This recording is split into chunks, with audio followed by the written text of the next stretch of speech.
the borders of Israel. Israel is still refusing until now to recognize a Palestinian state.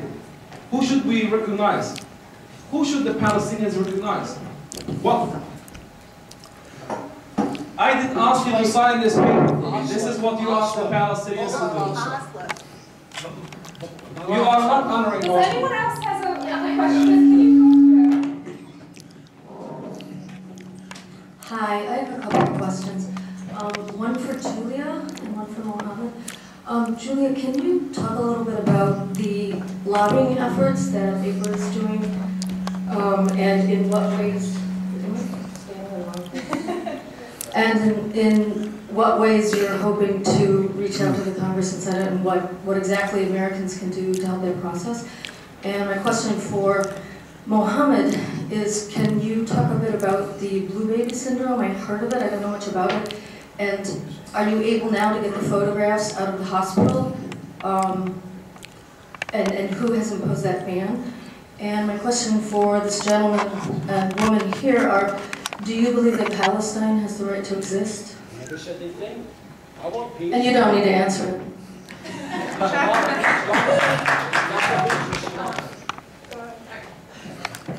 In terms of lobbying efforts, right now APER's biggest focus has been on constituent lobbying. So basically empowering Americans, average Americans, all of you in here, to meet with your members of Congress, to send a letter urging for an end to the siege of Gaza, to make phone calls, things like that. We've provided congressional training, so basically we will do an online / phone conference version of a training where we walk people through the process of meeting with their representative. We'll help to set up the meeting, and then we walk you through the process by teaching you exactly the types of questions to ask, the types of points to make, the way to make them, keeping your arguments to be very positive. There's no need to get negative and get angry and yell and scream and all those things. And we try to keep that messaging very positive. So in terms of lobbying, that's pretty much the best thing that you can do right now. Your member of Congress or your senator needs to know exactly how you feel about the situation. If they know that they have constituents backing their votes, they will shift them if necessary, or continue to vote in a positive manner for equal rights for Palestinians and for justice in Palestine. As for your question regarding the children, when I went to the Shifa hospital, Ministry of Health are not allowing journalists to take these photos because they don't have statutes, they don't have any figures, they have no idea what's the reason behind that. I know from Italian doctors who are trying to get into Gaza, and they're specialized into this, and they have been to Fallujah in 2003 in Iraq to see the result of this bombing because they found some similarities of children who are born not complete.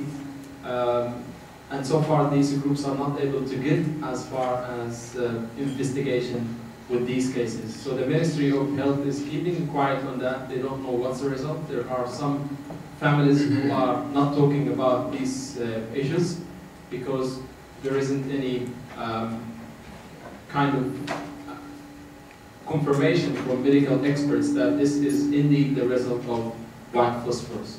So this is not verified, but there are increasing numbers of those children who are born with birth deficit.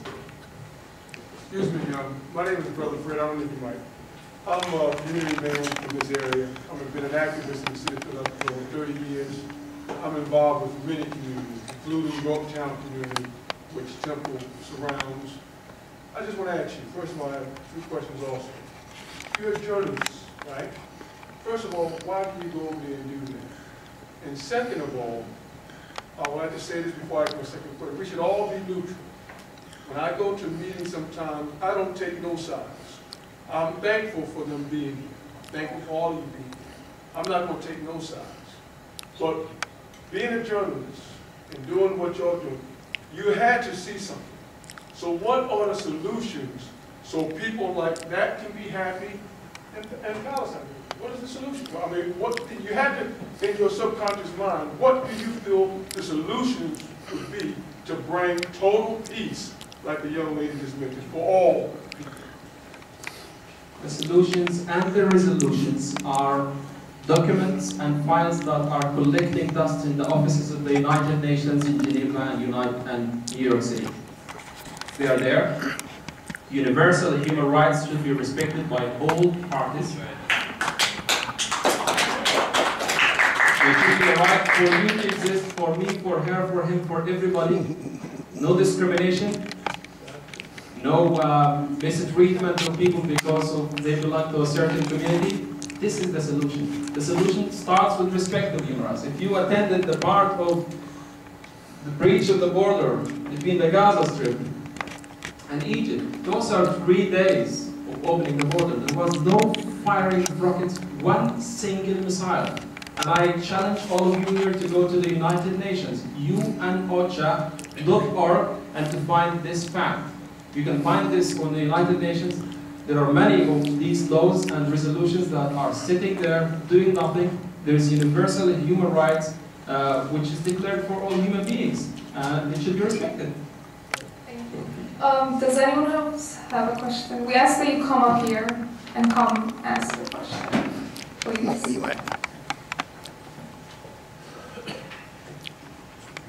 Hi, Sarah Khan, journalism student at Temple, and my question is about journalism too. How do you remain objective, or is that not even possible in this situation? There isn't anything called objectivity in journalism. And I assume that as a student of journalism, you went through all the theories in journalism. The notion of strong objectivity is not existing. Is Fox News objective? Is CNN objective? No. Is the BBC World Service objective? No. Is Al Jazeera objective? No. No. There you go. So there is a possibility for you to be independent journalist and not affiliated with that political party, not affiliated with this political party. And there is a need for a journalist to stand for those who have no voice. There is a need for a journalist to stand for those who have nothing to represent them.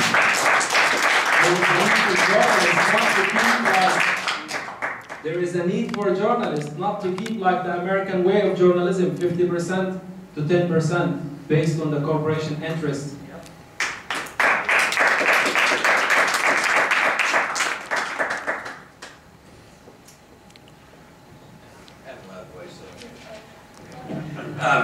Mohammed, I have to say that I first became aware of you and started reading your writings at, I guess, the end of 2009 when Israel started bombing Gaza, and it's a horrible way to learn about you, but your voice has been really important for a lot of people to express what the people of Gaza are going through, and I really appreciate you coming out here and doing that. I also want to commend SJP for organizing great events like this and the other ones that they've been organizing, because I have to say that here in the U.S. I think it's important, really urgent, that we stand up against what is happening to Palestinians, because it's also the money of the U.S., billions and billions of dollars over the years that has been going to pay for the missiles and and everything that Israel uses to oppress the Palestinians. So it's really important that we speak up. Quickly, my question, just to say a little bit more about, if you could say a little bit more about what's happening in Egypt. I know that's inspiring people all around the world. A lot of people probably assumed you could never get rid of somebody like Mubarak, or that you could never liberate Palestinians.